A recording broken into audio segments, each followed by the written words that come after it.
বাংলাদেশের অর্থনীতি ধ্বংস করে দেওয়ার প্ল্যান করেছে ভারত। দুঃখের বিষয়, এর সাথে জড়িত সেনাপ্রধান জেনারেল ওয়াকারুজ্জামান। কিভাবে বাংলাদেশের অর্থনীতি এবং শান্তি শৃঙ্খলা বিনষ্টের হতা সেটা এতদিন আমরা বলেছি, এখন বিদেশিরা বলছে আওয়ামী লীগকে রাজনীতিতে ফিরতে দিন। অন্যদিকে তখন আওয়ামী লীগের এই যে আসন ভিত্তিক মিছিল, ঢাকা 13 আসন মিছিল বের করছে। গোয়েন্দা শাখার 4 প্রতিনিধি দলের ঢাকা সফরের নেতৃত্ব দেন জেনারেল কুন্দন সিং। পরে অবশ্য এই খবর আমাদের দেশটার ভিতরে ঢুইকা আমাকে ধ্বংস করতেছে, আমাদের প্রতিশোধ আছে। ইউনূস বাংলাদেশে আসে আমাদেরকে প্রতিশোধ নেওয়ার জন্য। সুপ্রিয় দর্শক, হাতে থাকা সর্বশেষ তথ্য অনুযায়ী আপনাদের মাঝে যে প্রতিবেদনটি তৈরি করতে যাচ্ছি, এই প্রতিবেদন থেকে আমরা জানতে পারবো যে বিমানবন্দরে অগ্নিকাণ্ডের সঙ্গে জড়িত ছিল ওয়াকারুজ্জামান, সেটি এবং প্রমাণ সাপেক্ষে প্রমাণের ভিত্তিতে আমরা সেটি আপনাদের মাঝে সেটা উপস্থাপন করব এবং তার সঙ্গে আরো জানিয়ে দিব যে বাংলাদেশে আওয়ামী লীগ আবার পুনরায় আসতেছে এবং কিভাবে আসতেছে, নতুন কি কৌশল অবলম্বন করছে, সবকিছু এই ভিডিওর মাধ্যমে জানতে পারবেন। আপনি যদি রাজনৈতিক ভিডিওগুলো দেখতে পছন্দ করেন তাহলে অবশ্যই চ্যানেলটি সাবস্ক্রাইব করে আমাদের সঙ্গেই থাকবেন। তো চলুন প্রথমে আমরা জেনে নেই ওয়াকারুজ্জামান কিভাবে বিমানবন্দরের অগ্নিকাণ্ডের সঙ্গে জড়িত। জেনারেল ওয়াকার কিভাবে বাংলাদেশের অর্থনীতি এবং শান্তি শৃঙ্খলা বিনষ্টের হতা সেটা দেখানোর আগে মুজিবের আমলে পাট শিল্প কিভাবে ধ্বংস হয়েছে তার সংক্ষিপ্ত একটি রূপ দেখানো ফরজ। পাকিস্তান আমলে বাংলাদেশের প্রধান বৈদেশিক রপ্তানি আয় হতো পাট থেকে। এই সেক্টরে বিপুল বিনিয়োগ এবং তৎকালীন অত্যাধুনিক শিল্প ছিল বাংলাদেশে। স্বাধীনতার পর থেকে শেখ মুজিব প্রতিটি পাটকল এবং এই সেক্টরের প্রতিটি জায়গায় আওয়ামী লীগের একান্ত অনুগত লোকগুলোকে বসায় তদারকির জন্য। তারা শ্রমিক ইউনিয়ন এবং সিবিএ কমিটির মাধ্যমে আর্থিক লুটপাট শুরু করে। লুটপাটের বড় একটি অংশ যেত শেখ মুজিবুরের ভাগে। পাশাপাশি দিল্লির নির্বাচিত করা লোকদেরকে শ্রমিক ইউনিয়নের নেতা বানায় তারা। এসব নেতাদের প্রায় 90% ছিল রগুপ্তচর। লুটপাট শেষ করে এসব পাটকল এবং পাটগুদামগুলোতে সংযোগ ও আন্দোলনের নামে ভাঙচুর করা হয়। পাট শিল্পকে প্রায় ধ্বংস করে ফেলে। শেখ মুজিবের ঘনিষ্ঠ রাজনৈতিক নেতা ও আমলারা তদন্তের নামে প্রতিটি যজ্ঞকে দুর্ঘটনা সাজিয়ে আসল অপরাধীদের বাঁচিয়ে দেয়। ফলে কয়েক বছরেই পঙ্গু হয়ে যায় দেশের অর্থনীতি, যার ফলাফল 1974 সালের দুর্ভিক্ষ। দুঃখের বিষয় হলো, অর্থ ও ক্ষমতার লোভে এই দেশেরই কতিপয় বেইমান ভারতের দালাল হিসেবে পাট শিল্পকে ধ্বংস করে, দেশকে বানায় তলাবিহীন ঝুড়ি।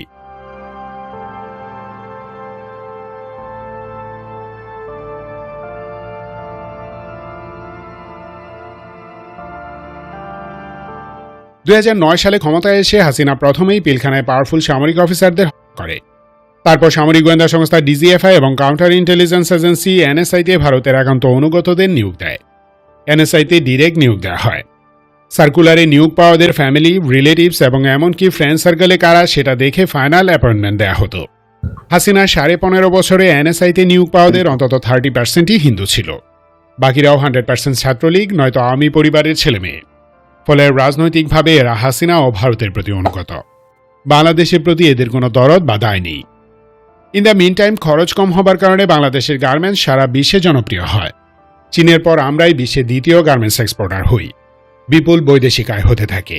ওদিকে বাংলাদেশের অর্ডারগুলো বাগিয়ে নেয়ার চেষ্টা করেও যখন দিল্লি ব্যর্থ হয়, তখন শুরু করে স্যাবোটেজ। প্রথমে তারা শ্রমিক ইউনিয়নগুলোকে কবজায় নেয়। মানে গার্মেন্টস সেক্টরে যত শ্রমিক ইউনিয়ন আছে তার সবগুলোর নেতা হয় আওয়ামী লীগের লোক। শ্রমিক লীগের মাধ্যমে এই কাজটি করে ডিজিএফআই এবং এনএসআই। লীগের শ্রমিক নেতা শাহজাহান খান এতে অন্যতম প্রধান লিয়াজো হিসেবে কাজ করে। সব কন্ট্রোলে নেওয়ার পর ডিজিএফআই এবং এনএসআই সাহায্যে বড় বড় গার্মেন্টস ফ্যাক্টরিগুলোতে আগায় তারা। সাপ্লাই চেন ধ্বংস করে। ম্যাক্সিমাম গার্মেন্টস চলে যায় আওয়ামী নেতাদের কবজায়। রাজনীতিকরণ, সাপ্লাই চেন ভেঙে পড়া, শ্রমিক অসন্তোষ এবং সে কারণে ডেলিভারি টাইমে বিপর্যয় ঘটে। ফলে বৈদেশিক অর্ডার কমতে থাকে বিপজ্জনকভাবে। ঠিক এই মুহূর্তে দিল্লির নির্ধারিত ভারতীয় গার্মেন্টস ব্যবসায়ীরা হাজির হয়। তারা এই দেশে বাইং হাউস খুলে বসে। প্রায় 90% গার্মেন্টস অর্ডার আসে তাদের মাধ্যমে। আমাদের সবচেয়ে লাভজনক শিল্প খাতের কন্ট্রোল নিয়ে নেয় ভারত। লাভের গুড় খেতে থাকে শত্রুরা এবং পুরো ব্যাপারটি সুনিপুণ প্ল্যানের মাধ্যমে বাস্তবায়ন করে দেয় হাসিনা ও তার পোষা ডিজিএফআই এনএসআই।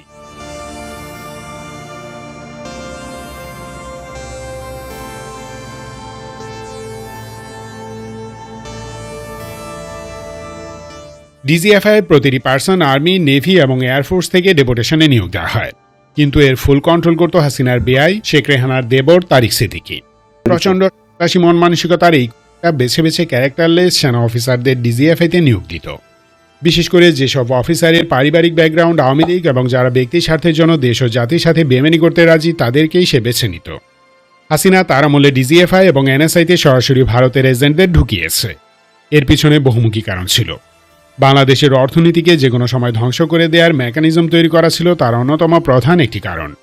এই উদ্দেশ্যে ভারত বাংলাদেশের প্রতিটি মেজর শিল্প খাতে ইন্ডিয়ানদের ঢুকিয়েছে। নর্মালি কোনো শিল্পে বিদেশি কেউ চাকরি করতে আসলে গোয়েন্দা সংস্থাগুলো থেকে ছাড়পত্র নিতে হয়। বাংলাদেশে কামলা দিতে আসা ভারতীয়দের কোনো ব্যাকগ্রাউন্ড চেক ছাড়াই এনওসি দিয়েছে ডিজিএফআই এবং এনএসআই। এটা হাসিনার পার্সোনাল ডিরেকশন ছিল। এভাবে 2012 থেকে 2020 সালের মাঝে 20 থেকে 25 লাখ ভারতীয় বাংলাদেশে ঢুকেছে। এরা মূলত গার্মেন্টস, বিদ্যুৎ, জাহাজ নির্মাণ, রেস্টুরেন্ট, টেক্সটাইল, ফিশ প্রসেসিং এবং ইপিজেডগুলোতে চাকরি করছে। গোয়েন্দা সংস্থার কাছে এদের যে লিস্ট ছিল তা 5 অগাস্টের আগেই ধ্বংস করে ফেলা হয়েছে। ফলে এদের 90%-এর পরিচয় এখনও গোপন। অক্টোবরের 18 তারিখ শাহজালাল ইন্টারন্যাশনাল এয়ারপোর্টের কার্গো বেতে আগুন লাগে। এখানে high value imported raw materials রাখা হতো, যার 90% ছিল গার্মেন্টস এবং ওষুধ শিল্পের কাঁচামাল। প্রায় $1 বিলিয়ন কাঁচামাল ও এক্সপোর্ট স্যাম্পল পুড়ে নষ্ট হয়ে যায়। এসব কাঁচামালের উপর নেক্সট 2 বছরের গার্মেন্টস এক্সপোর্ট নির্ভর করছিল। তাছাড়া অক্টোবর ও ডিসেম্বর হল গার্মেন্টস এক্সপোর্টের পিক টাইম। এদিকে রয়টার্সও তাদের এক রিপোর্টে বলেছে গার্মেন্টস সেক্টরের অতি জরুরি কাঁচামাল এবং স্যাম্পল পুড়ে গেছে। ফলে বাংলাদেশে $47 বিলিয়ন রপ্তানি খাত ভয়ঙ্কর এক হুমকির মুখে। এই কার্গো বের মাধ্যমে প্রতিদিন 200 থেকে 250 গার্মেন্টস কোম্পানি প্রায় 600 টন পণ্য রপ্তানি করত। এখন এই এক্সপোর্ট রিজিউম করতে কয় মাস সময় লাগে তার ইয়ত্তা নেই। আরও একটি সিরিয়াস বিষয় না বললেই নয়, হাসিনা তার আমলে বাংলাদেশে সকলে এক্সপোর্ট করাতো ভারতের মাধ্যমে। 5 অগাস্ট হাসিনার পতনের পর ইন্ডিয়া আমাদের জন্য সেই রুট বন্ধ করে দেয়। অন্তর্বর্তী সরকার দ্রুততার সাথে আমাদের নিজস্ব এয়ারপোর্ট ও বন্দরের মাধ্যমে সেই এক্সপোর্ট চালু করে। হাসিনার আমলে সিভিল এভিয়েশন অথরিটিতে নিয়োগ পাওয়া আওয়ামী লীগেরা কার্গো অ্যান্ড প্যাসেঞ্জার হ্যান্ডলিংয়ে চূড়ান্ত অদক্ষতার পরিচয় দেয়। দিল্লির এসব এজেন্টরা কার্গো স্ক্রিনিংয়ে ইচ্ছে করে ত্রুটি সৃষ্টি করে। ফলে বাংলাদেশ থেকে বাই এয়ার কোনো কার্গো ইউরোপ ও আমেরিকায় যাওয়া বন্ধ হয়ে যায়। কার্গো টেস্টিং অ্যান্ড স্ক্রিনিংয়ে কার্যকর তেমন কোনো সিস্টেম না থাকায় বিস্ফোরক দ্রব্য পাচার করার ঝুঁকি তৈরি হয়। আর সেজন্য আমাদের এক্সপোর্ট ডেস্টিনেশনগুলো ডিরেক্ট বাংলাদেশ থেকে বাই এয়ারে কোনো কার্গো নিতে অস্বীকৃতি জানায়। আর ঠিক তখনই হাসিনা অর্ডার দেয় মাল ইন্ডিয়া দিয়ে পাঠাও। এতে করে যেমন আমাদের খরচ বাড়ে তেমনই লাভ হয় ইন্ডিয়ান এয়ারপোর্টগুলোর। মানে হাসিনা সবই ভারতের হাতে তুলে দেয়। বর্তমান সরকার গত 1 বছর ধরে টানা চেষ্টার মাধ্যমে ঢাকার শাহজালাল এবং সিলেটের ওসমানী ইন্টারন্যাশনাল এয়ারপোর্টের জন্য বিশ্বের অন্যতম প্রধান প্রেস্টিজাস সিকিউরিটি সার্টিফিকেট অ্যাচিভ করায়। বাংলাদেশের প্রধান দুটি এয়ারপোর্টকে ব্রিটেনের department for transport top security rating দেয়। শাহজালাল ওভারঅল 93% এবং কার্গোর জন্য 100% মার্কস পায়। ওদিকে ওসমানী এয়ারপোর্ট ওভারঅল 94% এবং কার্গোর জন্য পায় 100%। এটি অক্টোবরের প্রথম সপ্তাহের ঘটনা। এই রেটিংয়ের ফলে আমাদের এয়ারপোর্ট দুটি বিশ্বের যে কোনো দেশে ডিরেক্ট কার্গো ফ্লাইট পরিচালনার জন্য উপযুক্ত হয়ে ওঠে। কারণ কোনো এয়ারপোর্টকে ব্রিটেন বা আমেরিকা যদি সিকিউরিটি ক্লিয়ারেন্স দেয় তাহলে তা বিশ্বের যে কোনো দেশের কাছে গ্রহণযোগ্য। এতে করে রপ্তানি খরচ কমে, প্রফিট বাড়ে। আর ঠিক এই জিনিসটি সহ্য হয়নি ভারতের, কারণ তারা বাংলাদেশের অর্থনীতি ধ্বংস করতে চায়। এয়ারপোর্ট সিকিউরিটি আমেরিকান বা ব্রিটিশ স্ট্যান্ডার্ডে হলে শুধু বাংলাদেশ না বরং নেপাল, ভুটান এবং শ্রীলঙ্কার মতো দেশও আমাদের এয়ারপোর্ট ইউজ করবে। আমাদের আয় বাড়বে, শক্তিশালী হবে অর্থনীতি, বাংলাদেশের গ্রহণযোগ্যতা বাড়বে বিশ্বজুড়ে। আর এই উন্নতি ঠেকাতেই দিল্লি তার এজেন্টদের মাঠে নামায়। এয়ারপোর্টের কার্গো বে এবং চট্টগ্রামের ইম্পোর্ট টার্মিনালে আগুন লাগিয়ে আমদানিকৃত কাঁচামাল, বিদেশি স্যাম্পল এবং রপ্তানির জন্য প্রস্তুত করা পণ্য পুড়িয়ে ফেলে। পাশাপাশি এয়ারপোর্টের কার্গো হ্যান্ডলিংয়ের সিকিউরিটি নিয়েও প্রশ্ন তোলার সুযোগ করে দেয়। মানে ব্রিটিশ গভর্নমেন্ট যে সিকিউরিটি মার্কিং দিয়েছিল তা ইনভ্যালিড করার চেষ্টা করে। এক ঢিলে কয়েকটি পাখি মারার আয়োজন করে ডান্ডিয়া। কিন্তু প্রশ্ন হলো এই কাজে ওয়াকার কিভাবে জড়িত?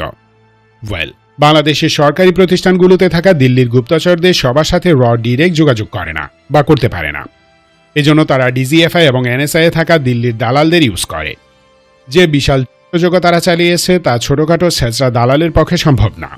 কয়েক ঘন্টা ধরে আগ লাগিয়ে রাখা এবং তা ছড়িয়ে পড়তে দেওয়ার পিছনে অনেক মানুষের সমন্বিত স্যাবোটাজ ছিল, এবং সেটা করেছে জেনারেল ওয়াকারের জিম্মায় থাকা সেনা অফিসাররা। কে আগ লাগাবে, কে সেখানে ফায়ার সার্ভিসকে ঢুকতে বাধা দিবে, গুপ্তচরদের নিরাপদে সরিয়ে আনবে কে, এই সবই একটি কোঅর্ডিনেটেড ওয়েতে করা হয়েছে। এবং প্রত্যেকটি কাজের জন্য আলাদা আলাদা টিম এবং লিডার ছিল। একটি জায়গা থেকে তা সুপারভাইজ করেছে কয়েকজন। সেই কয়েকজনই হল গণহত্যায় দোষী সাব্যস্ত সেনা অফিসাররা, যাদেরকে সেনানিবাসে নিরাপদে আশ্রয় দিয়েছে জেনারেল ওয়াকার। তাদের হাতে সিক্রেট কমিউনিকেশন ডিভাইস আছে, যা দিয়ে তারা ইন্ডিয়া এবং তাদের অধীনস্থ এজেন্টদের সাথে সিকিউর কমিউনিকেশন করতে পারে। এসব ইকুইপমেন্ট হাসিনা ইসরায়েল থেকে কিনেছিল। এই ফুটেজটি দেখুন। এয়ারপোর্টের এক লোডার ফোনে কাউকে বলছে, আমরা আমাদেরকে সেভ করে ফেলেছি বস। অর্থাৎ অগ্নিকাণ্ডের ঘটনায় এই লোক জড়িত এবং এরা একটি কোঅর্ডিনেটেড টিমের অংশ। এদের ধরে ইন্টারোগেট করলেই সব বেরিয়ে আসবে। এছাড়াও সেখানে অনেক কার্গো হ্যান্ডলার এবং কর্মকর্তা আছে যাদের ধরে ডিম দিলেই আসল কাহিনী প্রমাণ হয়ে যাবে। তবে এসব ইন্টেলিজেন্সের কাজ, কিন্তু জেনারেল ওয়াকার তা করতে দিবেন না, কারণ এতে করে তার পোতবালকেরা ফেসে যাবে। তার আপা কিংবা আওয়ামী লীগকে ফেরত আনার রাস্তাও খাটো হবে। ওয়াকার সবে জানে, কিন্তু সে সুযোগের বিচার না করে বরং এটা ইউজ করবে তার রাজনৈতিক স্বার্থ হাসিলের জন্য। ইউনুসকে চাপ দিবে, বলবে কুইক নির্বাচন দাও, না হলে দেশে এরকম ঘটনা আরও ঘটবে, দেশের অর্থনীতি ধ্বংস হবে। সো বুঝতেই পারছেন কেন ওয়াকারের পিন্ডি চটকাচ্ছি। ধন্যবাদ ভিডিওটি শেষ পর্যন্ত দেখার জন্য। সতর্ক সুস্থ থাকুন, দেশকে ভালোবাসুন। বাংলাদেশ চিরজীবী হোক।